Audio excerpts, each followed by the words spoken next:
Hello everyone, কেমন আছেন? আমরা ভালো আছি। এই যে মেয়েদিকে টিভি চালিয়েছে, গান চলছে জগজিৎ সিংয়ে। কপিরাইট লেগে যাবে বলে আবার বন্ধ করতে বললাম।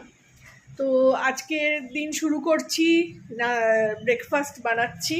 আপনাদের দেখাই কি করছি। দেখুন কত আলো রান্নাঘরে। এই রান্নাঘরের ভেতর অবধি আলো, মানে রোদ্দুর এসে পড়েছে। সকালবেলা উঠে চা খাওয়া হয়ে গেছে, আর 10 মিনিট 15 মিনিট রোদ্দুরেও দাঁড়িয়েছি।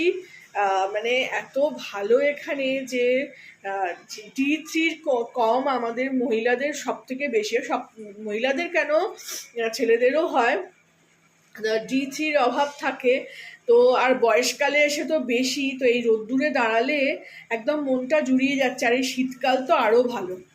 তো চলুন দেখাই কীরকম রোদ এসছে। আর আমি ব্রেকফাস্ট দিয়ে শুরু করলাম, আর আজকের দিনটা কি, মানে পুরো দিনটায় কিভাবে কি করব, মানে কি খাবো না খাবো সেটাও দেখাবো। দেখুন কিরকম রোদ্দুর এসে পড়েছে। আর এটা পূর্ব দিকে, তো এই বাঁ দিকটা পুরো পূর্ব দিক, আর পূর্ব দিকে রোদ্দুরটা পুরো আসে। আর এই দরজাটা হলো দক্ষিণ দিকের দরজা, আর এই রোদ্দুরটা পুরো ঘুরছে সকাল থেকে। রোদ্দুরটা পুরো বাড়িতে, এক তো এইদিকের জানলা দিয়েও পুরো ঘর আর খাট অবধি এসে রোদ্দুরটা পড়ে। এইদিকের জানলাটা দিয়ে, এইদিকের জানলাটা দিয়ে পুরো রোদ্দুরটা খাট অবধি এসে পড়ে, এখানে যে ফোল্ডিং খাটটা রয়েছে। আর তার সঙ্গে পুরো রোদ্দুরটা যখন ঘোরে, তো এই বারান্দাটাও অনেকক্ষণ রোদ্দুর থাকে। এই যে রোদ্দুর দেখুন। এদিকে ডিম পাউরুটি করছি। এই যে আজকে ব্রেকফাস্ট, 2টো করে পাউরুটি দিয়েছি আর 2টো করে ডিম দিয়েছি। তো এটাকে এবার উল্টে নেবো।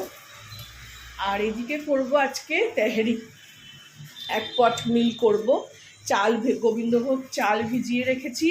এদিকে মাংস শনিবার দিনকে করেছিলাম, একটু কয়েকটা বোনলেস পিস তুলে রেখেছি।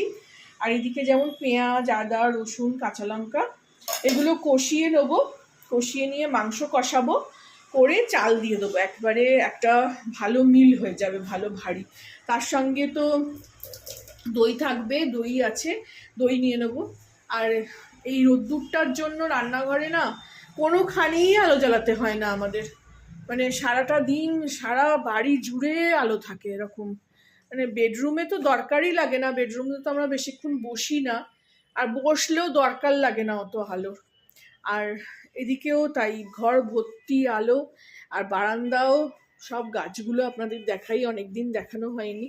এই যে কালকে আপনাদের দেখেছিলাম নিনজা টেকনিক, এইটার জন্য আমাদের খুব সুবিধা হয়েছে, বারবার ছিটকিনি লাগাতে হচ্ছে না। আর এখানে এই যে গাছগুলো দেখুন, কয়েকটা গাছ লাগাবো। আর তুলসী গাছটাও দেখাই আপনাদের। ছোট ছোট পাতা বেরোচ্ছে নিচে থেকে, রোদও পায়, জলও পাচ্ছে। দেখুন ছোট ছোট পাতা বেরোচ্ছে নিচে থেকে। আর এদিকে আমাদের প্রতিবেশী তুলসী গাছও রয়েছে, তাতেও জল দিই আমি। তো এই ছোট করে আজকের ব্লগটা ছোট করে করলাম। ভালো লাগলে আমার চ্যানেলটাকে একটা লাইক, শেয়ার অ্যান্ড সাবস্ক্রাইব করে দেবেন। এই যে আমার পুরো বাড়িটা দরজা থেকে পুরো আলো ভর্তি একেবারে। ওই বাড়িতে যেমন আলো ছিল না, এই বাড়িতে তেমন খুব আলো।